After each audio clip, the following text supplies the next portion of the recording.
लक्ष्य mathematics classes में आपका स्वागत है।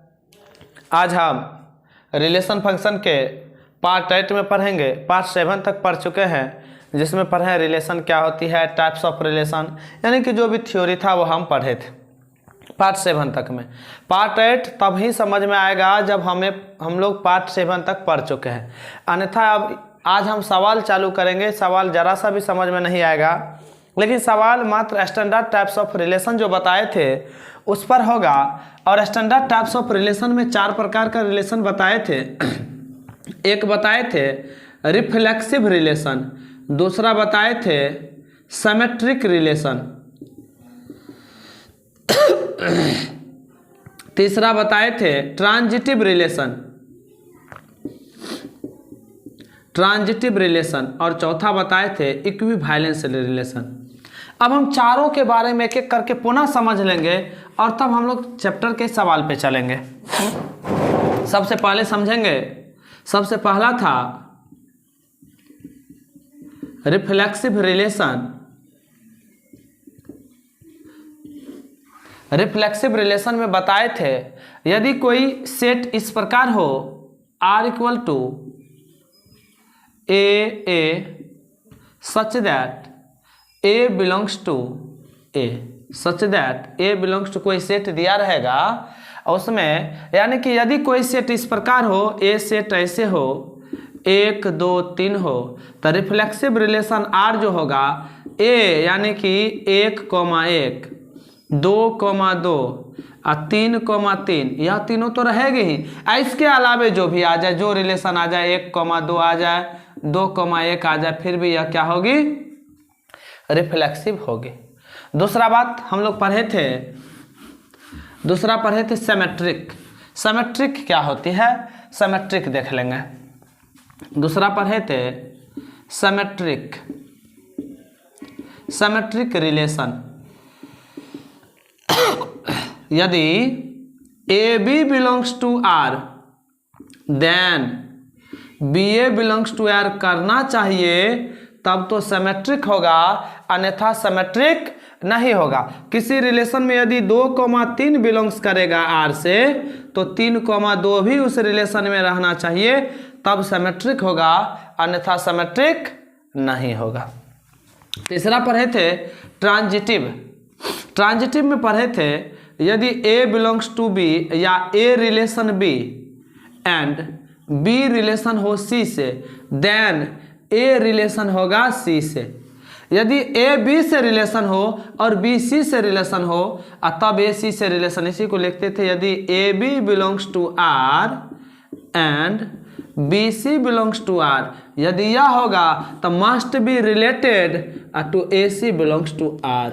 यदि यह तब ट्रांजिटिव होगा, यदि A B belongs to R मिलेगा, B C belongs to R मिलेगा, तब निश्चित रूप से A C belongs to R होगा, तब ट्रांजिटिव होगा। अन्यथा जब A B belongs to R B C belongs to R के कंडीशन पे नहीं आएगा, तब तो वो ऑलरेडी ट्रांजिटिव होगा। यदि इस कंडीशन पे आएगा तो A C मस्ट भी बिलोंग्स टू R होना चाहिए, यदि इस कंडीशन पे नहीं आएगा तो ऑलरेडी रिलेशन क्या होगी, ट्रांजिटिव।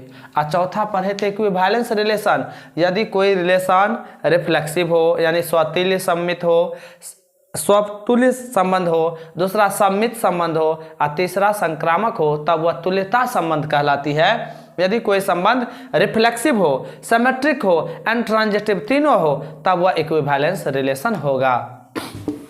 अब हम इस पे क्वेश्चन देखते हैं। पहले एनसीईआरटी क्वेश्चन का हम लोग एग्जाम्पल देखेंगे। एनसीईआरटी बुक का एग्जाम्पल क्या है, एग्जाम्पल नंबर 1। 5 एग्जाम्पल है और पांचों एग्जाम्पल इंपोर्टेंट है। एग्जाम्पल सहित इस चैप्टर में पढ़ेंगे। Example number 1, example number 1।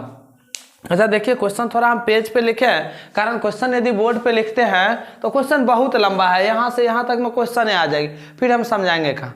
इस कारण क्वेश्चन पेज पे लिख के लाए हैं और हम क्वेश्चन बोलते हैं, इसको समझाते हैं, तब बनाते हैं।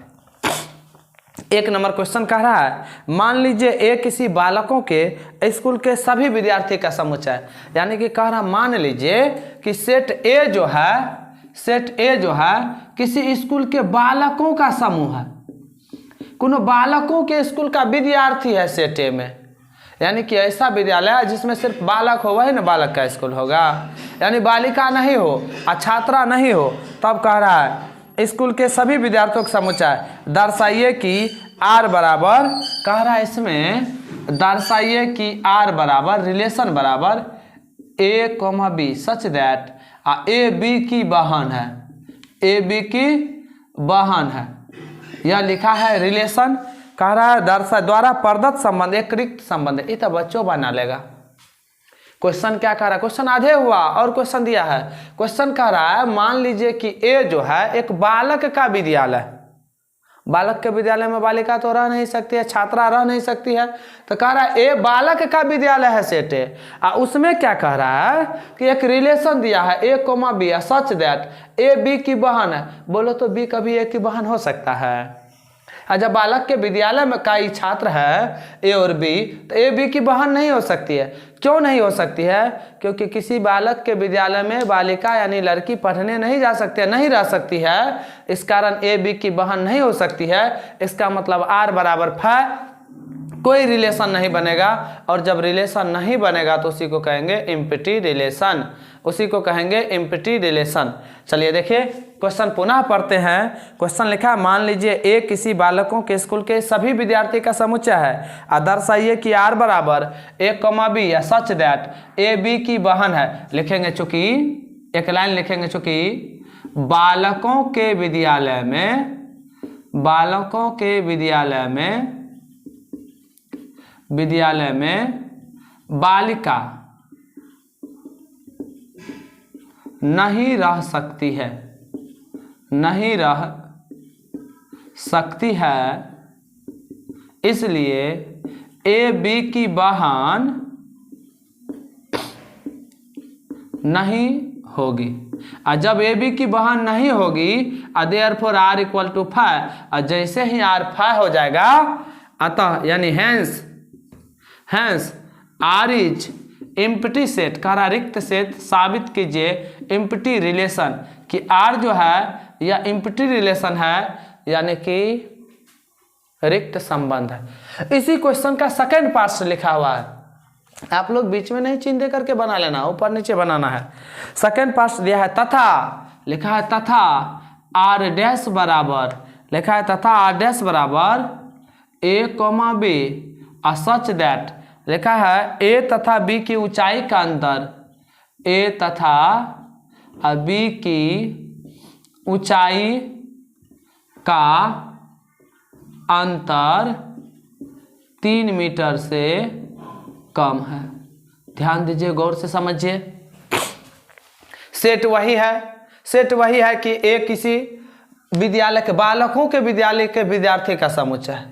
कारण सेट ए जो दिया था वो बालकों के विद्यालय के विद्यार्थी का समुच्चय था, तो इसमें कह रहा है कि सेट रिलेशन ऐसा है कि आर ए कॉमा बी या सच दैट ए बी की बहन। जब बालक का विद्यालय है तो हमें लड़की कहाँ से आएगी, और कोई लड़का, कोई स्टूडेंट किसी की बहन कैसे हो सकती है? क्योंकि सिर्फ लड़का है तो तब इसका मतलब आर बराबर फाइ नहीं हो सकता है, तो आर इज एम्प्टी सेट। ये कह रहा है कि आर डैश बराबर a comma b such that ए तथा बी की ऊंचाई का अंतर 3 मीटर से 1 मीटर, तो ही लोग बता कम से कम इतना, और 3 मीटर तक कोनो मनुष्य हो सकता है, और कोनो मनुष्य नहीं हो सकता है, तो क्या कह रहा है उसकी ऊंचाई का अंतर 3 मीटर से कम है। अब बिल्कुल जितना भी लड़का होगा, जितना भी बालक होगा, उस दोनों की ऊंचाई का अंतर करेंगे तो सबका 3 मीटर से कम होगा। लिखेंगे चूंकि बालकों के विद्यालय में, चूंकि बालकों के विद्यालय में पढ़ने वाले सभी बालकों के ऊंचाई का अंतर 3 मीटर से कम होगा। एक तो ऊंचाई नहीं कह रहा 3 मीटर, कह रहा ऊंचाई का अंतर 3 मीटर, जो संभव है नहीं है। 3 मीटर से बेसी होगा ही नहीं, हमेशा 3 मीटर से कम होगा। कह रहा 3 मीटर से कम, ये हमेशा संभव होगा। 3 मीटर से बेसी संभव है नहीं, और ना 3 मीटर भी संभव नहीं। 3 मीटर का मतलब 1 मीटर इतना होता है, इतना 3 देगा तो एक मनुष्य नहीं होगा, जो सबसे लंबा होगा वो भी नहीं पूरेगा। तो यहाँ तो उसका ऊंचाई का अंतर कह रहा है हमेशा 3 मीटर से कम होगा, देयरफॉर आर डैश बराबर एक रो से, यानी कि यूनिवर्सल सेट होगा। आर डैश हमेशा एक रो से के बराबर होगा, लिखेंगे hence R dash is universal set, universal set नहीं पढ़ना है, relation, universal relation on set A, on set A. यही साबित करना था कि साबित कीजिए। देखिए अब क्वेश्चन क्या है क्वेश्चन था कि यदि ए किसी बालकों के विद्यार्थियों का समूह का सेट है तो उसमें साबित करना था आर बराबर ए कोमा बी, ए बी की बहन है यह, तो यह तो बहन कहियो नहीं हो सकता बालकों का विद्यार्थी, तो एम्प्टी सेट साबित करना था। साबित करे कि यह एक रिक्त समुच्चय है। और दूसरा दिया था आर डैश बराबर ए कोमा बी, ए तथा बी की ऊंचाई का अंतर 3 मीटर से कम है। जितना बालक पढ़ेगा और जितना बालक पढ़ेगा सबके जब दो गो की तुलना करेंगे तो ऊंचाई का अंतर 3 मीटर से कम ही नहीं होगा, और कम ही होगा तो सब आ जाएगा, सब बालक। इसका मतलब सार्वत्रिक संबंध है। लिखेंगे बालकों के विद्यालय में पढ़ने वाले सभी बालकों की ऊंचाई का अंतर 3 मीटर से कम है, इसीलिए आर डैश बराबर एक रो से। एक रो से जब ये होगा वह यूनिवर्सल सेट होगा। यह एग्जाम्पल 1 का है सॉल्यूशन। इसका पहले स्क्रीनशॉट ले लेंगे, तब हम एग्जाम्पल 2 बताते हैं, उसको समझेंगे अच्छे तरीके से। पहले आप लोग सही तरीके से स्क्रीनशॉट ले लीजिए।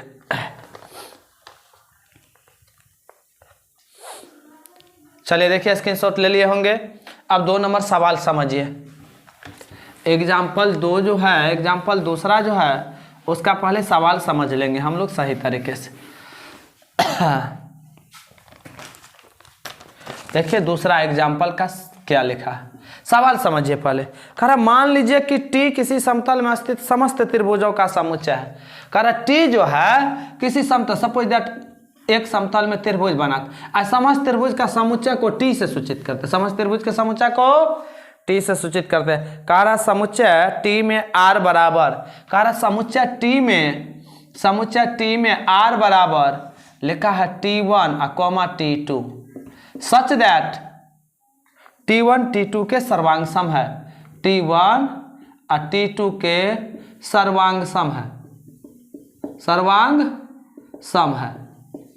तो आगे साबित क्या करना है, एक संबंध है। कर सिद्ध कीजिए कि आर एक तुल्यता संबंध है। सवाल समझिए अपने भाषा में, तब तो आएगा, अन्यथा नहीं आएगा। बुक में एग्जाम्पल नंबर 2 का क्वेश्चन है। कह रहा है कि मान लीजिए कि टी जो है एक समतल में कई त्रिभुज है, 4 5 6 7 8 त्रिभुज है, उस सब का समुच्चय है टी। अब कह रहा उसमें एक संबंध क्या दिया है, आर बराबर दिया है T1 कोमा T2 और सच दैट T1 T2 के सर्वांग सम है, T1 T2 के सर्वांग सम है। तो साबित करना है कि यह एक तुल्यता संबंध है। तुल्यता संबंध दिखाने के लिए हम जानते हैं, आप जानते हैं, सब जानते हैं कि तुल्यता संबंध दिखाने के लिए पहले हमको दिखाना होगा रिफ्लेक्सिव, यानी कि स्वतुल्य संबंध है, तब सम्मित संबंध है और संक्रामक संबंध है। तीनों होगा तो तुल्यता संबंध होगा। तो सबसे पहले लिखेंगे, या जब इसका सॉल्यूशन करेंगे तो एक बात लिख लेंगे पहले, क्योंकि या वी नो दैट हम लिखेंगे, वी नो दैट हम जानते हैं कि सभी त्रिभुज अपने आप में सर्वांग सम होते हैं। ये तो सब जानते हैं। त्रिभुज हम लोग 10वां में सर्वांग 9 10th नहीं पढ़े होंगे मैथ, तब तो मैथ पढ़ने बेकार, ये बात नहीं जानते होंगे। सभी त्रिभुज अपने आप में सर्वांग सम होते हैं। तो हम लोग को जब सर्वांग सम होते हैं तो पहले स्वतुल्य के लिए दिखाना, स्वतुल्य के लिए कि स्वतुल्य संबंध है कि नहीं, स्वतुल्य के लिए। और जैसे ही सभी त्रिभुज अपने आप में सर्वांग सम है तो देयरफॉर क्या हो जाएगा, T1 और रिलेशन होगा T1 के, दोनों जब सर्वांग सम है तो ये बिलोंग्स करेगा R का। T2 और T2 भी बिलोंग्स करेगा किसका, R का। T3 भी बिलोंग्स करेगा R का, यानी कि सब अपने आप में सर्वांग सम। और जब यह काम होगा therefore R is reflexive relation, एगो रिफ्लेक्सिव हो गया। अब सममित संबंध के लिए, कौन सी के लिए, सममित के लिए दिखाना होगा। अच्छा एक बात बताइए, लिख ले है पहले R किया दिया हुआ था, R पहले लिख लेंगे, अन्यथा तो वह भारी गलती हो जाएगा। T1 comma T2 such that T1 T2 के सर्वांग सम है, T1 T2 के सर्वांग सम है, ये लिखा। चलिए देखिए दिया क्या हुआ है, T1 T2 के सर्वांग सम है। यदि हम लोग यह लिखे T1 T2 बिलोंग्स टू, इसका मतलब होता है, यहाँ लिखेंगे इसका मतलब होता है T1 T2 के सर्वांग सम है। अच्छा तू लोग बताओ, जब T1 T2 के सर्वांग सम है तो T2 T1 के सर्वांग सम होगा कि नहीं होगा? और जब T1 T2 के बराबर है तो T2 T1 के बराबर होगा। जब T1 T2 के बराबर है तो T2 T1 के बराबर, तो कह रहा T1 T2 के सर्वांग सम है, इसीलिए T2 T1 के क्या होगा? सर्वांग सम होगा, इसीलिए T2 T1 के सर्वांग सम होगा। एक और मतलब T1 T2 belongs to R का मतलब T1 T2 के सर्वांग सम है, और जब T2 T1 के सर्वांग सम हो जाएगा तो इसीलिए हो जाएगा T2 और T1 बिलोंग्स टू R। और जब यह कंडीशन होता है A, B belongs to R and B, A belongs to R, तब देयरफॉर वह क्या होगा? सममित संबंध होगा। Therefore R is symmetric, R is symmetric relation. Symmetric का मतलब सममित संबंध। अब एक गो बात बचा ट्रांजिटिव के लिए, यानी संक्रामक के लिए। कौन सी के लिए? संक्रामक के लिए। यदि संक्रामक हो जाएगा तो आसान से क्या होगी? स्वतुल्य संबंध यानी तुल्यता संबंध कहलाएगी। हम लिखेंगे T1 T2 belongs to R, इसका मतलब होता है T1 T2 के सर्वांग सम है, T1 T2 के सर्वांग सम है। और दूसरा बात लिखेंगे and T2 belongs to T3 belongs to R। एक और मतलब क्या होगा? T2 T3 के सर्वांग सम है।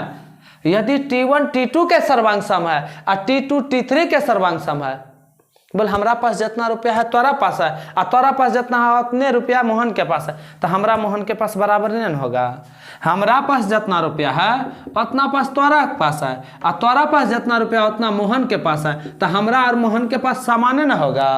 तो कह रहा T1 और T2 सर्वांग सम है और T2 T3 सर्वांग सम, इसीलिए T1 और T3 भी क्या होगा? सर्वांग सम होगा। इसीलिए T1 और T3 के क्या होगा? सर्वांग सम होगा। और जब सर्वांग सम होगा तो एकरा हम क्या लिखेंगे? एकरे लिखेंगे देयरफॉर T1 और T3 बिलोंग्स टू R। हम लोग क्या पढ़ते थे? यदि A, B belongs to R and B, C belongs to R और then A, C must be belongs to R होगा, और तब क्या होगा? ट्रांजिटिव होगा, अन्यथा ट्रांजिटिव नहीं होगा। ये तो हम A, B belongs to R किए, B, C belongs to R किए, already A, C belongs to R गया, therefore R is transitive, R is transitive relation. और जब तीनों कोई रिलेशन रिफ्लेक्सिव भी हो, सिमेट्रिक भी हो, ट्रांजिटिव भी हो, हिंदी में लिखेंगे यदि कोई रिलेशन स्वतुल्य भी हो, सम्मित भी हो और संक्रामक भी हो, तो R क्या होगा? वह संबंध तुल्यता संबंध होगा। नीचे में लिखेंगे अतः R एक तुल्यता संबंध है, अतः R एक तुल्यता संबंध है। अच्छा पुनः दिमाग में सेट करो इस सवाल को, सवाल बहुत आसान है। तुल्यता संबंध या इक्विवेलेंस रिलेशन कब होगा? जब वह कोई संबंध रिफ्लेक्सिव भी होगा, स्वतुल्य भी होगा। रिफ्लेक्सिव का मतलब स्वतुल्य। जब सिमेट्रिक भी होगा, सम्मित भी होगा, यानी सिमेट्रिक का मतलब सम्मित। और जब ट्रांजिटिव भी होगा। तो पुनः समझिए, जब सवाल दिया है R बराबर T1 T2 such that T1 T2 के सर्वांग सम है, और T क्या है? T सभी सर्वांग सम त्रिभुजों का समुच्चय है, सेट है एक समतल में। हम लिखते हैं, हम जानते हैं कि सभी त्रिभुज अपने आप में सर्वांग सम होते हैं, इसलिए स्वतुल्य के लिए T1 T2 belongs to R, T2 T2 belongs to R, सब इसीलिए यह रिफ्लेक्सिव होगा।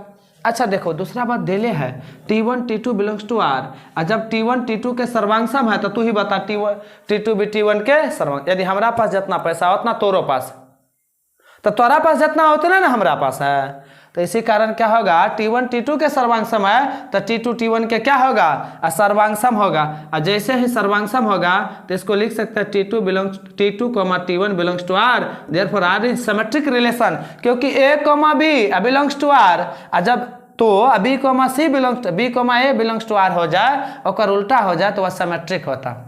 संक्रामक के लिए यदि T1 A, B belongs to R and B, C belongs to R हो तो A, C मस्ट भी बिलोंग्स टू R होना चाहिए। हम माने T1 T2 belongs to R और T2 T3 A, B और B, C belongs to R कराए तो यदि T1 T2 के सर्वांगसम है, T2 T3 के सर्वांगसम है तो T1 T3 के सर्वांगसम होगा कि नहीं होगा। और यही दिखा है जो सर्वांगसम होगा तो A, B belongs to R, B, C belongs to R और देन मस्ट भी relation A, C belongs to R है तो यह ट्रांजिटिव है। और जब तीनों होगा तो वह इक्विवेलेंस रिलेशन होगा। किसी को दिक्कत है तो पुनः एक बार देख लेंगे वीडियो को पीछे करके, इसका स्क्रीनशॉट ले लेंगे, तब हम तीसरा सवाल पढ़ते हैं और उसको बताते हैं सही तरीके से।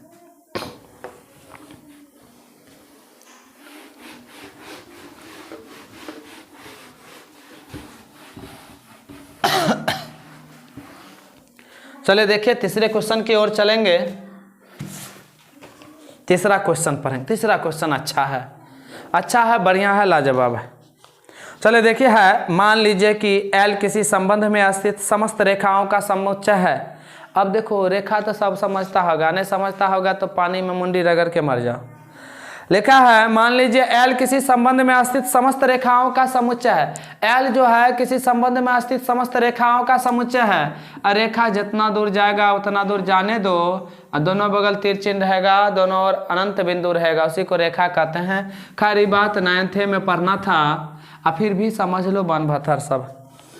लिखा है L किसी संबंध में स्थित समस्त रेखाओं का समुच्चय है तथा R बराबर 3 नंबर में लिखा है R बराबर L1, L2 such that L1 L2 पर लंब है, L1 L2 पर लंब है। पहले लिखा है क्वेश्चन समझिए तब बनाइए। कह रहा है क्वेश्चन लिखेंगे तो इतना बड़ा हो जाएगा तो हम समझाएंगे कहाँ, इस कारण क्वेश्चन पहले समझ। कह रहा है L जो है समस्त रेखाओं का समुच्चय है, जहाँ R बराबर दिया है L1, L2 such that L1 L2 पर, जैसे ये L1 है L1 L2 पर लंब है या लंब खींच दिया, हाँ क्या डिग्री 90 डिग्री। L1 L2 पर लंब है तो L2 भी L1 पर लंब है। देख यदि यह L1 है या L2 है तो L1 L2 पर लंब है तो L2 भी L1 पर लंब है। ये बात तो बड़ी अच्छे तरीके से तू लोग जानता होगा। लंब का मतलब 90 डिग्री का कोण बनाना है। अब चलिए देखिए आगे कह रहा है समुच्चय L में परिभाषित एक संबंध है। चलो ये समुच्चय L में परिभाषित एक संबंध है। कह रहा सिद्ध कीजिए कि R सममित है किंतु न तो स्वतुल्य है न ही संक्रामक है। अरे वाह, सवाल तो बहुत आसान है। कह रहा है कि L एक रेखाओं का समुच्चय, L रेखाओं का समुच्चय सेट्स है, जिसमें R बराबर L1, L2 such that L1 L2 पर लंब है, L1 L2 पर लंब है। तो कह रहा है यह एक संबंध इस प्रकार है कि L1 L2 पर लंब है, तो साबित कीजिए कि यह जो संबंध है वह सममित तो है, सिमेट्रिक तो है, और न ही रिफ्लेक्सिव है न ही ट्रांजिटिव है। इस साबित करना है। तो सबसे पहले हम लोग को यह लिखा हुआ है R बराबर दिया है, सबसे पहले सोचेंगे रिफ्लेक्सिव के लिए यानी स्वतुल्य के लिए। किसके लिए? स्वतुल्य के लिए। अच्छा, दो गो संबंध L1 पर लंब हो सकती है। एक रेखा L1 लिखे, एक पर लंब थोड़ा हो सकता है, समांतर हो सकता है, समपाती हो सकता है, कहियो लंब नहीं हो सकता। यही रेखा अपने आप पे लंब नहीं हो सकता, समपाती हो सकता है, समांतर हो सकता है। यहां लिखेंगे does not belongs to R, कॉस्ट में लिखेंगे चूंकि एक रेखा अपने आप पर लंब नहीं हो सकती है, लंब नहीं हो सकती है। कॉस्ट में यहां लिख लेंगे तो तू लोग बनभतर है ना, समझ जाएगा। और जब यह नहीं होगा तो therefore R is not reflexive, R is not reflexive relation, R is not reflexive relation, यानी कि यह स्वतुल्य नहीं है। अब हम लोग सममित के लिए चेक करना है, सममित के लिए चेक करना है। सममित के लिए बोलो L1 L2 पर लंब है तो L1 L2 belongs to R, इसका मतलब होता है L1 L2 पर लंब है। अच्छा तू ही लोग बानर बता, जब L1 L2 पर ई है L1 आई है L2, ई है L1 आई है L2, जब L1 L2 पर लंब है तो L2 भी तो L1 पर लंब है। जब L1 L2 पर लंब है देयरफॉर L2 L1 पर भी लंब होगा, भी कौन सी होगा, लंब होगा। और जब लंब होगा रे बानर तो therefore L2, L1 belongs to R होगा। और जब ये कंडीशन आएगा A, B belongs to R और then B, A belongs to R मिल गया और देयरफॉर वो रिलेशन क्या होगा, सिमेट्रिक क्या ना होगा। Therefore R is symmetric, symmetric relation. E chapter जिसको दिमाग में नहीं गया समझ जिंदगी में कहीं नहीं जाएगा। इस कारण यह दोनों के लिए देखिए सिमेट्रिक दिखा दिए। अब हम लोग किसके लिए जांच करना है, संक्रामक के लिए, संक्रामक के लिए। एकरा बढ़िया से समझ, ये दोनों तो तू लोग हमें आशा है कि समझ गया होगा, लेकिन इसको बढ़िया से समझो। संक्रामक के लिए तू लोग जानते हो L1 L2 पर लंब है, एकर मतलब L1 belongs to L1, L2 belongs to R। एकर मतलब होता है, एकर मतलब होता है L1 L2 पर लंब है, L1 L2 पर लंब है। L1 जब L2 पर लंब है तो एंड L2 भी किस पर लंब होगा, L1 पर लंब होगा। ये बात तो यही समझाएं अभी ये। L1 L2 पर लंब है तो L2 भी L1 पर लंब, इसका मतलब L2 L1 पर लंब है। और जब लंब होगा तो तू ही बता, ई L1 है, माना कि ई L1 है और ई L2 है, L2 पर लंब है। L1 जो है ऐसे समझ, यह L1 है और यह L2 पर लंब है, यह L1 L2 पर लंब है, यह L2 पर लंब है। L1 L2 पर लंब है, L2 L1 पर। यहाँ L2 L1 नहीं लिखेंगे, L2 L3, A, B या B, C होना चाहिए, तो इसका मतलब L2 L3 पर लंब है। L1 L2 पर लंब है, L2 L3 पर लंब होना चाहिए। L2 जो होना चाहिए L3 पर लंब होना चाहिए, L2 L3 पर लंब होना चाहिए, L3 पर लंब है, ये L3 है। यह L1 है, बढ़िया से समझ फिगर। एगो देखें L1, ई मान L1 है, L1 L2 पर लंब है, ई L2 है। L1 L2 पर लंब है, अकारा L2 L3 पर लंब, ई L2 जो है बेचारा L3 पर लंब है। तो कह रहा क्या L1 L3 पर लंब होगा, L1 L3 के समांतर होगा। लिखेंगे चूंकि L1 L3 के क्या होगा, समांतर होगा, लंब न होगा, वो सब लंब है, लंब न होगा। तकर मतलब L1, L3 does not belongs to R। जब A, B belongs to R, B, C belongs to R होगा तो A, C मस्ट भी बिलोंग्स टू R होगा, तब ट्रांजिटिव होगा, न था ट्रांजिटिव न गए। ट्रांजिटिव बिलोंग्स टू R है ये ना है, therefore R is not transitive relation. अब हैंस, हैंस का मतलब हम लोग जानते हैं। तो लोग लिखेगा अतः R सम्मित संबंध है, लेकिन यहां लिखेंगे अतः, अतः R सम्मित, सम्मित संबंध है और न तो स्वतुल्य और न ही संक्रामक है, न तो स्वतुल्य और न ही संक्रामक है। यही प्रूव्ड करना था। पुनः फिर से देख लेंगे, फिर से देखेंगे। सवाल है, बढ़िया से समझ, किसी को पता नहीं चलना चाहिए कि कौन क्या बोल रहा है। समझिए, क्वेश्चन पढ़िए। क्वेश्चन पहले हम देखते हैं 3 नंबर क्वेश्चन क्या कह रहा है। क्वेश्चन कह रहा है मान लीजिए L किसी संबंध में स्थित समस्त रेखाओं का समुच्चय है। L जो है कोनो संबंध में समस्त रेखाओं का समुच्चय है तथा R बराबर L1, L2 such that L1 L2 पर लंब है। तो कह रहा है दिखाइए कि यह संबंध, देन दर्शाइए कि यह संबंध सम्मित तो है और न ही स्वतुल्य है न ही संक्रामक है। सम्मित तो है, न ही स्वतुल्य है, न ही संक्रामक है। तो स्वतुल्य के लिए तू बता, L1 A, belongs to R होना चाहिए। L1 एक रेखा है और वह खुद पर लंब होगा। L1 एक रेखा है, एक खुद के समांतर हो सकता है, संपाती हो सकता है, लंब नहीं होगा। तो L1, does not belongs to R। लिखिए एक रेखा अपने आप पर लंब नहीं हो सकती है, therefore R is not reflexive relation. अब हम सम्मित के लिए लिखा है L1, L2 belongs to R, क्योंकि L1 L2 पर लंब है, लिख लिया है।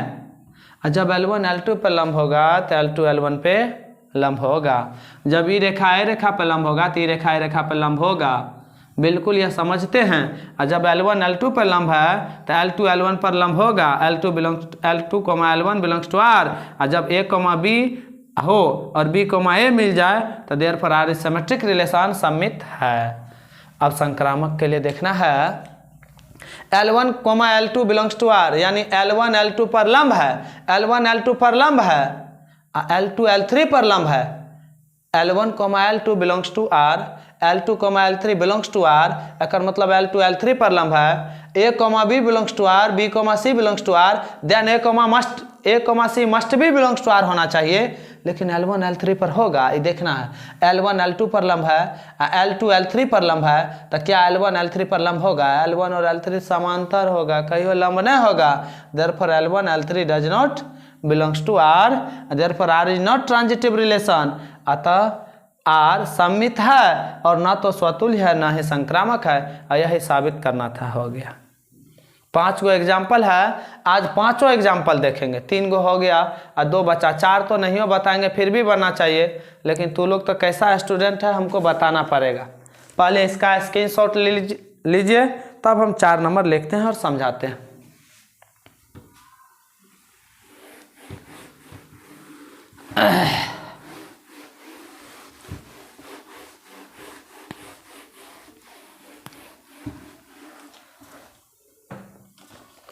चार नंबर क्वेश्चन देखिए। 4 नंबर क्वेश्चन देखिए, भारी कहते हैं, भारी कहते हैं। 4 नंबर क्वेश्चन देखिए। 4 नंबर यानी कि भारी का मतलब सबसे आसान, ऐसा आसान कुछ है ये न है। 4 नंबर को भारी है, ये तो हमको बताना नहीं चाहिए। लेकिन सिद्ध कीजिए कि समुच्चय, अब मान लेंगे ए समुच्चय का नाम नहीं दिल है तो हम लिख देंगे ए 1 2 3 कर एगो समुच्चय मान लीजिए 1 2 3 है में R बराबर, इसमें R क्या दियल है? R बराबर दिया है 1,1। ये तो हम लोग इतना बताए हैं, इतना बनाए हैं कि क्या कहे, कहा नहीं जाता है। 1,2 और 2,3 द्वारा प्रदत्त संबंध स्वतुल्य है, परंतु न तो सम्मित है न ही संक्रामक है। अरे बाप, कह रहा है जो देल है ये स्वतुल्य तो है और न ही सम्मित है न संक्रामक है। तो चेक करेंगे ना, चेक करा। स्वतुल्य के लिए ये सब तो बताए हैं। स्वतुल्य के लिए बोल, स्वतुल्य के लिए क्या लिखा है? 1,1 2,2 एंड 3,3। ये तो बिलोंग्स टू R है, ये है, ये तीनों बिलोंग्स टू R है। हमको चाहिए क्या स्वतुल्य के लिए? 1,A बिलोंग्स टू R, 1 2 3 है तो 1,1 2,2 3,3 बिलोंग्स टू R। और के अलावा कुछ हो रहे वैसे मतलब नहीं है। देयरफॉर R एक कौन संबंध है? स्वतुल्य संबंध है। अब कौन सी के लिए? सममित संबंध, सममित के लिए। चेक कर, चेक कर। देखो A, B है और B, A भी है। 1,A है, A, B है, ई ए भलो ई बी भलो, तो B, A 1,A है। ई देखो A, B है, फिर B, A 2,2 है, ई भी A, है B, लेकिन यहाँ देखिए यह A, B है और B, A कहीं मिल रहा है? 1,2 है और 2,1 है कहीं? जब न है तो यह सिमेट्रिक नहीं होगा।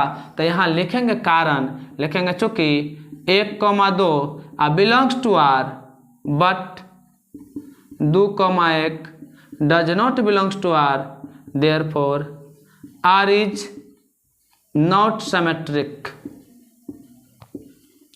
R is not symmetric relation. बोले में दिक्कत, एग्जाम्पल समझाए थे कि ना। अब तीसरा करना है ट्रांजिटिव के लिए, ट्रांजिटिव के लिए यानी कि संक्रामक के लिए। बढ़िया से समझेंगे तो समझेंगे, नहीं बढ़िया समझेंगे तो कुछ होने जाएगा। अच्छा एक बात बताइए, या तो 1,A, इसके लिए हमको इसको चेक करना है। लिखा है 1,2 belongs to R, A,B belongs to R, and दूसरा दिल है B,C बिलोंग्स टू आर। देख दिल है, नियम था यदि A,B बिलोंग्स टू आर और B,C बिलोंग्स टू आर मिले तो A,C बिलोंग्स टू आर मिलना चाहिए। यहाँ A,B है और B,A नहीं है तो नहीं चेक करेंगे। A,B है और B,A नहीं है तो चेक। यहाँ A,B है, देखिए A,B है और B,C है, यहाँ B,C है। A,C होना चाहिए, A के जगह 1 और C के जगह 2, 1,2 है। ये कौन चीज़ है? ट्रांजिटिव पूरेगा, इस पर भी चेक करेगा पूरेगा इस पर, लेकिन एकरा दोनों में A,B है, ये B,C है। अब मिलना चाहिए A,C, 1,3 बट 1,3 और does not belongs to R. जब नहीं मिला था therefore R is not transitive relation, R is not transitive relation. अब लिखेंगे अतः यानी अतः आर एक स्वतुल्य संबंध है, परंतु किंतु परंतु न तो सममित है और न ही संक्रामक है। हमें लगता है इसे दूसरा बार समझाने की कोई ज़रूरत नहीं होगी, और जिसे ज़रूरत पड़ेगी पुनः पीछे करके देख लेंगे। पहले इसको आसान से उतारिए, स्क्रीनशॉट लेना चाहते हैं तो लीजिए।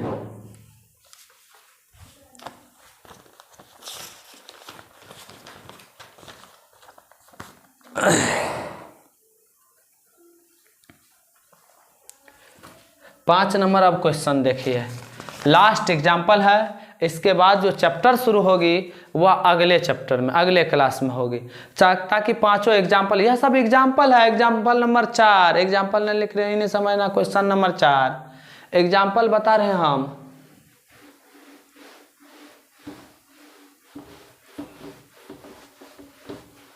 अब हम बताएंगे एग्जाम्पल नंबर 5। एग्जाम्पल 5 बढ़िया से समझेंगे, बढ़िया से देखेंगे। करा सिद्ध कीजिए कि पूर्णांकों के समुच्चय z में a बराबर z है, यानी कि पूर्णांक का समुच्चय है, z है। पूर्णांक जानते हैं, शून्य सहित गिनती की संख्या के पॉजिटिव एवं नेगेटिव रूप को पूर्णांक संख्या कहते हैं, इंटीजर कहते हैं। में r बराबर, कह रहा है में r बराबर, ध्यान देंगे A,B सभी क्वेश्चन से हट के है। A,B कह रहा संख्या 2A-B को विभाजित करती है, इत बेदरो बना लेगा हमारे अनुसार। लेकिन तू लोग तो बेदरा है ना, तू लोग बुढ़ा है, बनेगा नहीं, हमें बताना पड़ता है। तो साबित कीजिए कि आरेख तुल्यता संबंध है। अच्छा देखिए सवाल कह रहा 5 नंबर क्वेश्चन कि यदि कोई संबंध जो है, कोई सेट जो है वह पूर्णांक संख्याओं का सेट है, पूर्णांक संख्याओं का समुच्चय है A, उसमें एक रिलेशन क्या दिया हुआ है R, A,B सच दैट संख्या 2A-B को विभाजित करते हैं। संख्या 2A-B को क्या करती है? विभाजित करती है। वही बात लिखा है, संख्या 2A-B को विभाजित करती है। चलिए सही बात है, वही लिखा हुआ है। तो हमें जांच करना है, साबित करना कि यह एक तुल्यता संबंध है। तो तुल्यता संबंध में सबसे पहले स्वतुल्य के लिए, अच्छा एक बात बताओ, स्वतुल्य के लिए A,A बिलोंग्स टू होना चाहिए। A,A बिलोंग्स टू लिखेंगे क्योंकि A बिलोंग्स टू Z पूर्णांक संख्या है। के लिए संख्या 2 A-A को विभाजित करेगी, करेगी कि नहीं करेगी? a माइनस a का मतलब 0 को 2 विभाजित करेगी ना, और जब करेगी तो therefore a comma a belongs to क्या होगा? r, और जब करेगी तो यह बिलोंग्स टू r होगा, देयरफॉर r इज कौन चीज? r is reflexive relation, therefore r is reflexive relation. अब हम लोग चेक करेंगे असममित के लिए।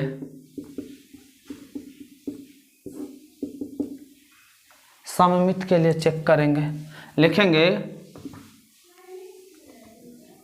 a comma b belongs to r। एक और मतलब होता है संख्या 2 a माइनस b को अविभाजित करती है, संख्या 2 a माइनस b को। तू लोग बता, और जब 2 a माइनस b को विभाजित करेगी इसीलिए 2 b माइनस a को भी विभाजित करेगी। सपोज दैट a है 8 और b है 12, a माइनस b घटा, 8 में से 12 गया, माइनस 4 को 2 विभाजित करती है, तो 12 में से 8 गया, 4 को भी तो 2 विभाजित करेगी पूरा पूरा। तो जब संख्या 2 a माइनस b को विभाजित करते इसका मतलब देयरफॉर संख्या 2 किसको विभाजित करेगी? संख्या 2 b माइनस a को भी अविभाजित करेगी, और जब 2 माइनस a को विभाजित करेगी इसका मतलब b comma a belongs to कितना? r, और जब a comma b belongs to r, b comma a belongs to r हो जाए, देयरफॉर r इज कौन रिलेशन? r is symmetric, symmetric relation. 2 को पुर गया। अब चेक करना है हमें किसके लिए? ट्रांजिटिव के लिए, यानी संक्रामक के लिए। इसी को तो देखना है, इसमें यही तो लोचा उत्पन्न करता है। संक्रामक के लिए नाम संक्रामक कर देता है, पूरा घुमा उमा देता है सवाल को, नाम भी घुमल और काम भी घुमल। कह रहा है संक्रामक के लिए a comma b belongs to r। एक और मतलब होता है संख्या 2 a माइनस b को फलना करती है, यानी विभाजित करती है। a माइनस b को क्या करती है? विभाजित करती है। संख्या 2 a माइनस b को विभाजित करती है। एंड दूसरा यदि b comma c belongs to r रहे, एक मतलब होता है संख्या 2 b माइनस c को क्या करती है? को विभाजित करती है। अब ध्यान दीजिए, और 2 तबे न विभाजित करेगा जब सम संख्या होगा। तू तबे ना, तू लोग तो समझता है, हम नहीं समझते हैं। 2 तबे विभाजित होगा जब सम संख्या होगा। तो a माइनस b सम संख्या है, अभी माइनस c सम संख्या है, और दोनों का जोड़ देगा तो समय होगा कि विषम होगा? समेन होगा। और दोनों का जोड़ निकाल, a माइनस b या b माइनस c, 2 को सम का जोड़ेगा, सम होगा कि विषम होगा? असम होगा। तो सम होगा तो a माइनस b और b माइनस c को जोड़ेगा, लिखेगा चूंकि a माइनस b एवं b माइनस c का योग होता है a माइनस c, भी एक सम संख्या है, क्योंकि सम का जोड़ सम है, इसीलिए संख्या 2 किसको विभाजित करेगी? संख्या 2 a माइनस c को विभाजित करेगी, a माइनस c को विभाजित करेगी। और जैसे ही विभाजित करेगी therefore a comma c must be belongs to r, a minus c must be belongs to r। पुनः समझेंगे। संक्रामक के लिए संबंध होती है, रूल रेगुलेशन है, यदि a comma b belongs to r करे और b comma c belongs to r करे तो a कॉमा c भी r में बिलोंग्स करना चाहिए। यहाँ a और c r में बिलोंग्स दिखा दिए। a कॉमा b का मतलब है, a comma b belongs to r का मतलब संख्या 2 a माइनस b को विभाजित करती है, संख्या 2 a माइनस b को विभाजित करती है। यदि हम b comma c belongs to r लिखे, इसका मतलब होता है संख्या 2 b माइनस c को विभाजित करती है, और जब ये करती है तो a माइनस c को भी विभाजित करेगा, तबे ना ट्रांजिटिव होगा। पहले ही बोली सम संख्या है, एकरा विभाजित कर रही है, और सम का जोड़ सम होगा, तो सम को जोड़े सम हुआ तो ओकरो तो 2 विभाजित करेगा। सम को जोड़े a माइनस b और b माइनस c को जोड़े b कट जाएगा, a माइनस c बचेगा, b एक सम संख्या है, संख्या 2 a माइनस c को भी विभाजित करेगा। इसका मतलब a comma c must be belongs to r, therefore r is, यहाँ से यहाँ लिखते हैं ऐसे करके, देयरफॉर r इज ट्रांजिटिव। तू लोग को रिलेशन लिखने होता, और जब तीनों हो जाएगा तो लिखेंगे अतः r एक तुल्यता संबंध है, अतः आर एक तुल्यता संबंध है। आज के लिए बस इतना ही। अब देखिए हम आज के लेक्चर में क्लास 12 के रिलेशन फंक्शन का 5 एग्जाम्पल, रिलेशन का, सिर्फ रिलेशन टॉपिक का example 1, example 2, example 3, example 4, example 5 एक बार में नए में घुसे न तो दूसर बार फिर से देखना है। यदि हो जाए तब हम लोग को आगे देखेंगे, कल से देखेंगे एक्सरसाइज 1.1। यदि समझ गए हैं तो पूरा स्क्रीनशॉट ले लीजिए, और जो नहीं समझा पुनः देख लीजिए, और तब स्क्रीनशॉट लेकर के कॉपी पे छाप लेना है। चलिए पहले स्क्रीनशॉट लेंगे। यदि आज का वीडियो अच्छा लगे तो लाइक एवं शेयर जरूर करना। बाय बाय, टेक केयर, मिलते हैं अगले वीडियो में।